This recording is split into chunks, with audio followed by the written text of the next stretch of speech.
Le principe utilisé par le GPS pour se localiser était déjà utilisé dans la Grèce antique il y a 2600 ans. Il s'agit de la triangulation. Pour l'illustrer, imaginons une chasse au trésor. On nous donne une première information. Le trésor se situe à 205 km de Notre-Dame de Paris.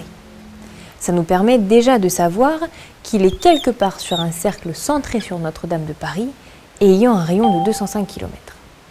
Ça laisse encore beaucoup de possibilités car le long de ce cercle, on trouve aussi bien Bourges au sud, Lille au nord, Chimay en Belgique ou Caen en Normandie.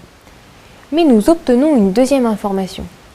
Le trésor est aussi à 243 km de Londres. On peut donc tracer un deuxième cercle centré sur Londres et de rayon 243 km.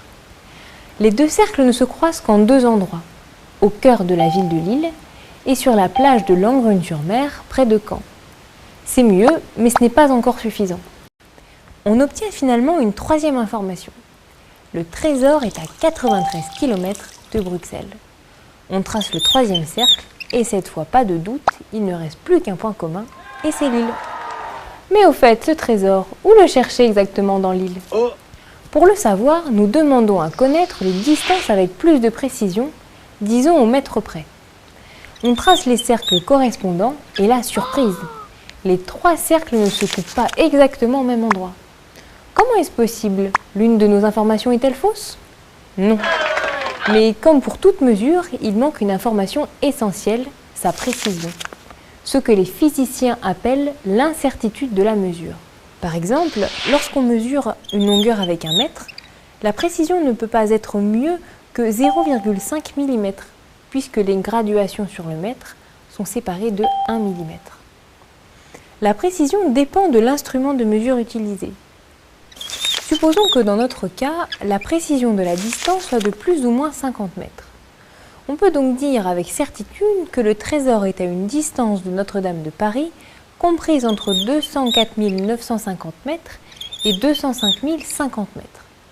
Cela épaissit en quelque sorte le trait de notre cercle et lorsque l'on tient compte de cette incertitude pour les trois cercles, on trouve une zone commune et c'est là donc que se trouve notre trésor, quelque part du côté de la grande place de Lille. Le GPS fonctionne exactement de cette façon. Depuis 1978, l'armée américaine entretient une flotte de satellites dont la fonction est simplement d'envoyer en continu un signal radio contenant notamment deux informations, la position du satellite et l'heure d'envoi du signal. Au sol, des appareils GPS, comme on en trouve dans les voitures ou les smartphones, sont des récepteurs qui captent ces signaux.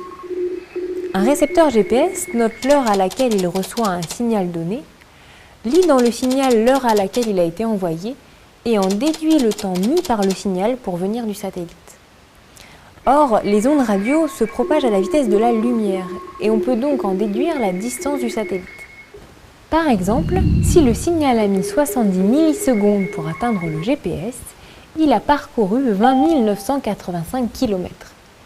Comme le satellite a aussi transmis sa position exacte, on peut facilement tracer une sphère centrée sur le satellite et de rayon 20 985 km. Une sphère et non un cercle, car nous sommes cette fois en 3 dimensions. On ne connaît pas non plus l'altitude. Pour le reste, le principe reste le même. Comme la précision sur la distance dépend de la précision de la mesure du temps mis par l'onde pour aller du satellite au GPS, il faut des horloges très précises. Par exemple, une erreur de 1 millionième de seconde sur le temps mène à une erreur de 300 mètres. C'est pour cela que les satellites GPS ont à leur bord des horloges atomiques ultra précises, à mieux que 1/10 millième de seconde pour obtenir une précision de 30 mètres.